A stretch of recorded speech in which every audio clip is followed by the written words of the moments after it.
بسم الله الرحمن الرحيم. الحمد لله خالق الوجود من العدم، وجاعل النور من الظلم، ومخرج الصبر من الألم، فملقي التوبة على الندم، فنشكره على المصائب كما نشكره على النعم، ونصلي على رسوله الأكرم ذي الشرف الأشم والنور الأتم والكتاب المحكم وكمال النبيين والخاتم سيد ولد آدم، الذي بشر به عيسى ابن مريم ودعا لبعثته إبراهيم عليه السلام حين كان يرفع قواعد بيت الله المحرم. فصلى الله عليه وسلم وعلى أتباعه خير الأمم الذين بارك الله بهم كافة الناس العرب منهم والعجم. فالحمد لله الذي لم يتخذ ولدا ولم يكن له شريك في الملك ولم يكن له ولي من الذل وكبره تكبيرا. والحمد لله الذي أنزل على عبده الكتاب ولم يجعل له عوجا. والحمد لله الذي نحمده ونستعينه ونستغفره ونؤمن به ونتوكل عليه ونعوذ بالله من شرور أنفسنا ومن سيئات أعمالنا، من يهده الله فلا مضل له ومن يضلل فلا هادي له. ونشهد أن لا إله إلا الله وحده لا شريك له، ونشهد أن محمدا عبد الله ورسوله أرسله الله تعالى بالهدى ودين الحق ليظهره على الدين كله وكفى بالله شهيدا. فصلى الله عليه وسلم تسليما كثيرا كثيرا. أما بعد، فإن أصدق الحديث كتاب الله، وخير الهدي هدي محمد صلى الله عليه وسلم، وإن شر الأمور محدثاتها، وإن كل محدثة بدعة، وكل بدعة ضلالة، وكل ضلالة في النار. قال الله عز وجل في كتابه الكريم بعد أن أقول أعوذ بالله من الشيطان الرجيم: واضرب لهم مثل الحياة الدنيا كماء إن أنزلناه من السماء فاختلط به نبات الأرض فأصبح هشيما تذروه الرياح وكان الله على كل شيء مقتدرا. المال والبنون زينة الحياة الدنيا، والباقيات الصالحات خير عند ربك ثوابا وخير أملا. رب اشرح لي صدري ويسر لي أمري واحلل عقدة من لساني يفقهوا قولي. اللهم ثبتنا عند الموت بلا إله إلا الله، اللهم اجعلنا من الذين آمنوا وعملوا الصالحات وتواصوا بالحق وتواصوا بالصبر. آمين يا رب العالمين. It's a pleasure to be here for the first time in the state of Utah and at this masjid, and I'm coming here with lots of du'as for your community. I know for a fact that this city has received many refugees from different parts of the Muslim world, people that have been uprooted from their homeland and are just starting anew. So I want to start by making dua for them, especially that Allah make their transition easy and protect them in every way. Protect them in the sense of dunya, in terms of their rizq, and also protect them and their children, that they preserve their iman and are able to live functional lives and good lives as Muslims. What I wanted to share with you today in this khutbah is reflections from an ayah that belongs to Surah Al-Kahf. This is the 45th ayah, and if time permits, maybe we'll talk a little bit about the 46th ayah also. Allah Azza wa Jalla in this ayah gives us one of the many examples He's given us to understand life itself. The journey that everybody here is going through, that I'm going through, that you are going through is very different. Your experiences, the difficulties you have in your life, the troubles that you have, the things that are giving you anxiety, the things that give you depression, the things that worry you all the time, the burdens that you have in this life are unique to you. And they're different for you than they are even for your children. And those of you that are married, the burdens of the husband are different from the burdens of the wife. Everyone has been given a different set of burdens and different set of overbearing thoughts. You know, if you ask yourself as you're going through your day, obviously we do things that are functional, like go to work or get stuck in traffic or do the groceries and all of those things, and we're functioning in this world, but there's another world that exists inside of our minds.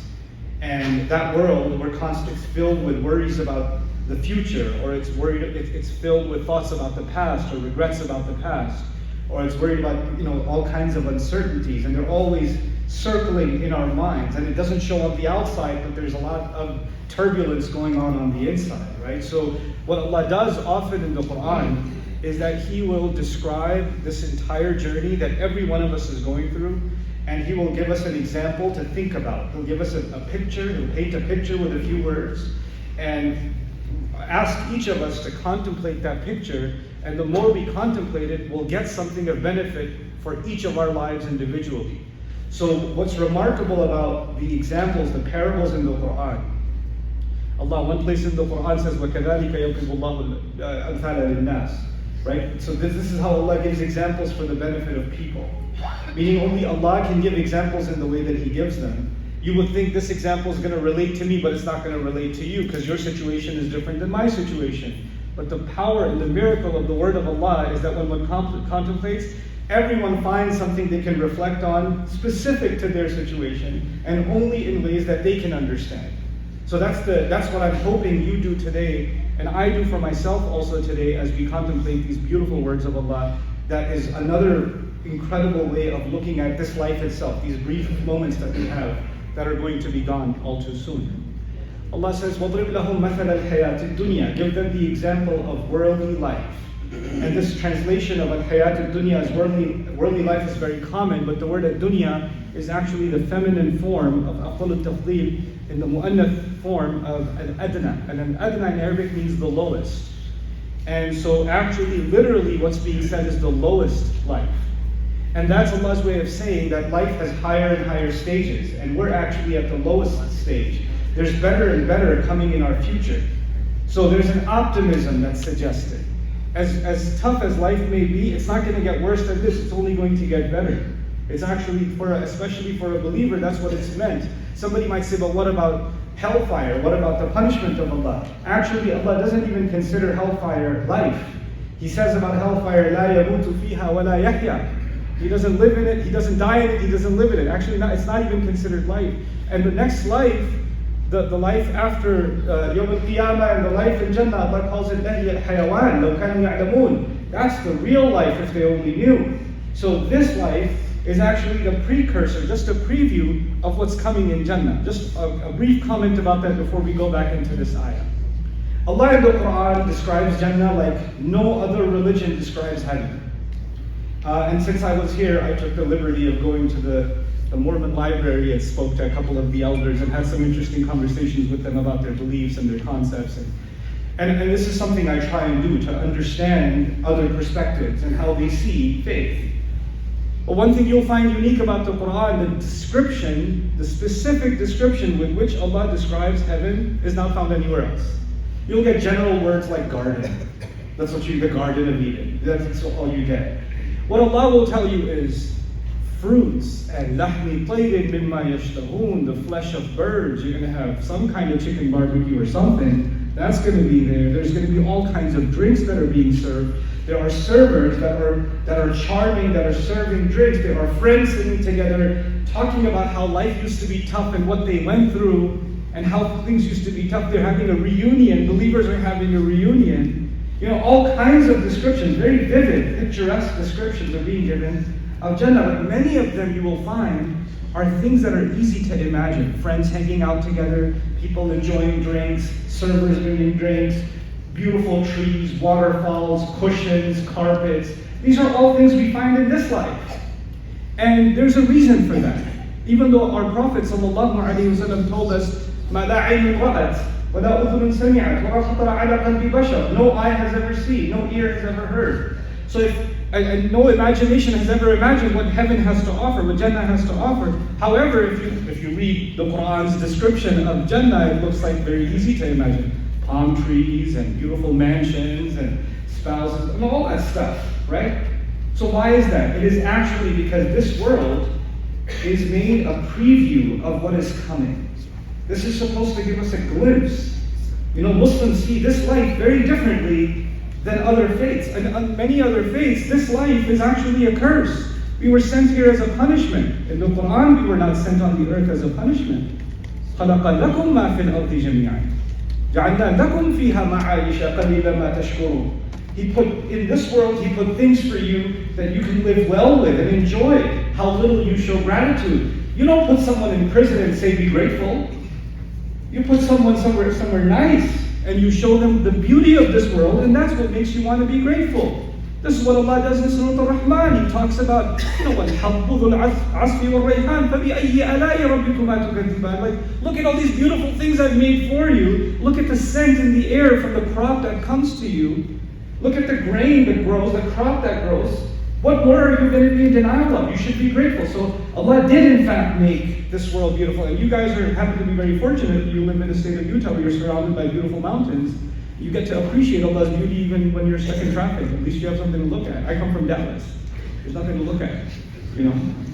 So you know, there's this constant beauty that surrounds us. Anyway, coming back to this ayah, he says, just give them the example of this lowest life. And everything you experience in this life, every joy you experience is the minimal joy. The joy of a new baby is the minimal joy. The joy of marriage, the joy of seeing a beautiful waterfall, the joy of a beautiful sky, the joy of a delicious meal. All of these are the lowest. Like, there's way more upgrades available. And can you imagine? We're like, oh my God, that's my favorite restaurant. I haven't had it in so long. I need that shawarma or whatever. Right? And that's your thought of joy. Or this vacation, this place you want to go to, or this car you want to drive, or this neighborhood you want to get a home in, or whatever. We associate joy with these things, and all of that is just the bare minimum. That's the rahmah of Allah. وَضْرِبْ لَهُمْ مَثَلَ الْحَيَاةِ الدُّنْيَا كَمَاءٍ أَنزَلْنَاهُ مِنَ السَّمَاءِ. If you want to get a picture of what this life is like, it's something like water that we sent down from the sky. I'll translate quickly, then we'll contemplate these words. فَاخْتَلَطَ بِهِ نَبَاتُ الْأَرْضِ. Then that water, because of it, the grains in the world and all the material in the soil, anything that can grow is called nabat. Grass can be called nabat, trees can be called nabat, fruits can be called, flowers can be called nabat. Nabat is the word for all vegetation, all greenery, all plant life you can call nabat. So the water mixes with all of these nutrients on the earth. فَاخْتَلَطَ بِهِ نَبَاتُ الْأَرْضِ. And of course, when rain comes from the sky, that Allah is talking about, and the earth becomes green, flowers grow, grass grows, trees grow, farm grows, all of it grows, then you would think Allah will next talk about how beautiful it gets, how colorful it gets. And He talks about that in other places. But here, He says something else. He says, فَأَصْبَحَ هَشِيمًا تَذْرُوهُ الرِّيَاحُ. Then that same crop that grows, he didn't even mention the crop, he says it mixes with the soil and eventually it becomes this word hashim.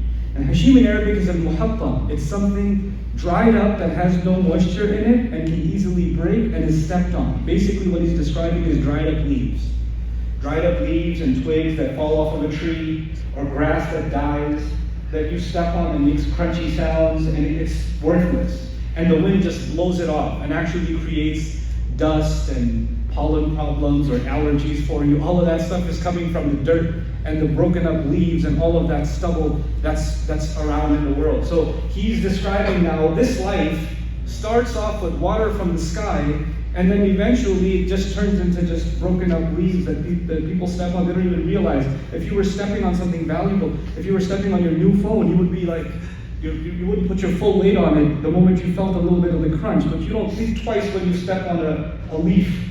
You don't think twice when you step on a pebble. It's worthless, right? And it's blowing around. If cash was blowing around, you would have a heart attack. But if leaves were blowing around, you don't think twice about it. This is worthless stuff. And that's why in the Quran, things that blow with the wind are considered worthless, like haba. And other images in the Quran, when things blow in the wind, they're actually considered weightless and worthless. And one of the scariest descriptions of Judgment Day is some people, their deeds will be scattered like dust or ashes. فَجَعَلْنَاهُ هَبَاءً مَنْثُورًا. Allah describes. So we seek Allah's refuge from our deeds being turned into scattered dust on Judgment Day and not having any weight. But anyway, coming back to this remarkable parable, how is it that I can benefit from this example? Other than just saying, well, Allah gives life and then we die. The plant grows and then the plant dies. Great, now what? But actually, if you dig a little deeper and you contemplate especially the end of this ayah, وَكَانَ اللَّهُ عَلَى كُلِّ شَيْءٍ مُقْتَدِرًا. Allah has been in complete control over all things. And the word for Allah's control, you find 3 different words in the Quran. You find qadir, you find qadir, and here you find actually sigatul mubalagha in a sense, from iqtadar, it's muqtadir. Muqtadir. And actually, the way to translate that is actively in control. Allah is actively in control. And He's, overwhelmingly in control over all things. That's what Allah says at the end. Now let's go back. In this life, the first thing Allah wanted me to think about is the fact that He sends water from the sky that mixes with the soil. So there's something happening with the sky and there's something happening with the earth. Every fruit that you eat, every piece of meat that you and I eat, every bit of vegetation that you and I see is a result of water that came from the sky. You know what else comes from the sky? What comes from the sky is always the rizq from Allah, the command from Allah, the guidance from Allah. Everything that Allah gives us that is purposeful comes from the sky. The angels come from the sky with a mission. The angels that are here go up and report to the sky and they come back from the sky. Laylatul Qadr, the angels are descending. تَنَزَّلُ الْمَلَائِكَ وَالرُّوحُ فِيهَا. Right? So when Allah sends something from the sky, it has a purpose. It comes for a mission. And so what does it do for a believer? What it does for a believer is every leaf inside it is the command of Allah. Every fruit, every orange has inside it the water that came from the sky, that came from the command of Allah. And every time something comes from the sky, it has to have a purpose. So everything becomes purposeful, and in everything I see that it's related to a command from Allah descending from the heavens. Everything. It changes my view of all life. I don't see any bird the same way. I don't see any food the same way. I don't see a tree the same way. All of them are directly a result, and they have inside, mixed within them, is the water that came from the sky. And the water that comes from the sky is actually the command of Allah. And it's interesting that water coming from the sky is compared in the Quran with revelation coming from the sky.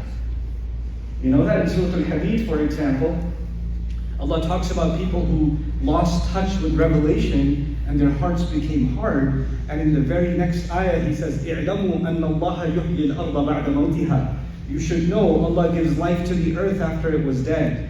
Like your heart can come back to life with the word of Allah, like the rain brings the grass back to life. That's what it says. Now, what does that have to do with you and me? Let's come back to that. All of you have different crises. Every one of you has a different drama going on in your life. And when I say drama, some of you looked at the person next to you like, this is the drama I just drove with them to Jummah. But on a more serious note, whatever struggles we're going through, whatever we're experiencing in this life, we have to first understand that none of it would have been happening if Allah's command wasn't there. And there was some purpose, there was a reason for which it was happening. And everything we're going through, Imam al-Qurtubi commenting on the ayah said something so beautiful. Why did Allah make me focus so much on water? Because water doesn't stay in the same place. Water mixes with other things. Water is constantly moving and changing. And if you try to keep water in the same place, it goes bad. So actually, Allah designed this life to constantly go through changes. So those of you that got uprooted from your home and you're in a different place and you say, I miss my village, I miss my home, why can't I just go back? Why can't I do this? Why can't I have that old job back? Why did I have to do that? Why did we have to move to this neighborhood? Why did I have to, there's why? I hate change. Allah says you made life full of change. You can't keep anything the same. Anything that Allah's command came into, like the water that came into a fruit, if you look at that fruit, what's happening slowly? It's losing its water, and it's getting dry, and it's eventually going to die. Right? It's going to go. So the experiences we have in this life, the good that we have in this life is temporary. And the bad that we have in this life is also temporary.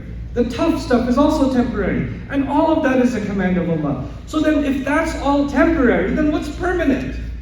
If everything's just going to go, the good is going to go, the bad is going to go. What you think is a huge problem today, tomorrow you'll look back like, oh my God, I used to think that was a huge problem. This is a huge problem. I prefer that problem. Because that's gone now, and you have something new to deal with. But human beings forget that the beginning of all of this is water. And what did Allah mention in the first part? He mentioned water. And what did He mention at the end? Completely dried up, right? The lack of water. So you know what? There's something in between. In between is the greenery, is the good things in life. It's the ups and downs of life. It's the changes in life. But you know what? It becomes easier to deal with that stuff when you go back and you realize, well, you and I were just drops of water too. That's all we were. And eventually we're going to be reduced to nothing inside of the dirt. That's the beginning and the end. And everything else we're experiencing is just the stuff in between. This is just an episode in between, or multiple episodes in between, and they will come to pass. It will go. These experiences will come and go. Nothing is permanent. What happens to some of us? Somebody sitting here had something bad happen to them, And they think about that every day. And they review it in their head every day. And they get sad about it every day. And they talk about it every day. And they remind others about it every day. They're stuck in it over and over and over again. You're stagnating. This is not how Allah meant life to be. You had a tough experience, yes. Nobody's denying it. But it's time for you to take today and not live in yesterday. You have to keep moving. Or you're rotting yourself. Because if you try to keep it the same and preserve, nothing stays preserved. No matter how bad you want the flower to live forever, the flower will wither. But you know what's incredible about those flowers that die on the tree? Every time one dries, another one grows in the next season. And this is the nature with which Allah made things, where one problem happens or something is taken away from you, Allah replaces it with something else.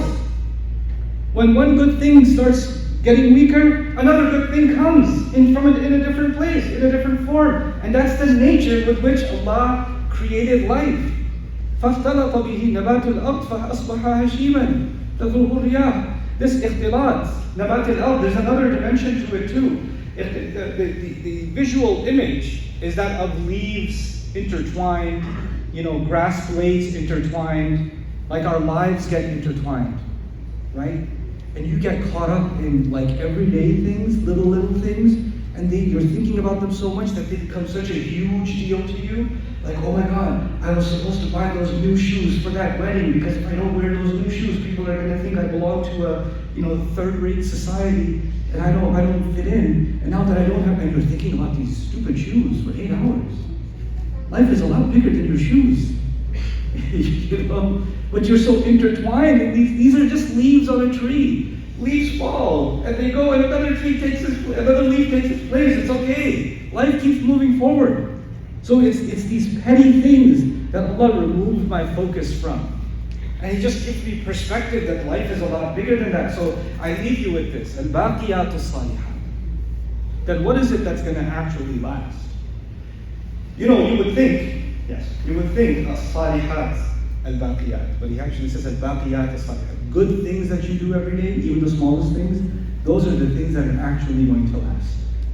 So whether we have an easy life or a tough life, it is actually the good. If I can find some way of doing something good every day, something that wasn't about me, it was about someone else, it was for Allah, something, then I have lived a meaningful, purposeful life. And that's what water does. Water doesn't serve itself, water serves everything else.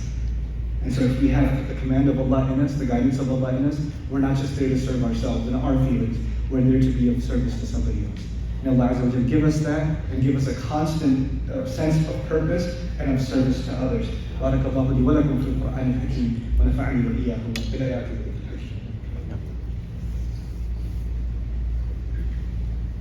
الحمد لله وكفى والصلاة والسلام على عباده الذين اصطفى خصوصا على أفضلهم وخاتم النبيين محمد الأمين وعلى آله وصحبه أجمعين. قال الله عز وجل في كتابه الكريم بعد أن أقول أعوذ بالله من الشيطان الرجيم إن الله وملائكته يصلون على النبي يا أيها الذين آمنوا صلوا عليه وسلموا تسليما.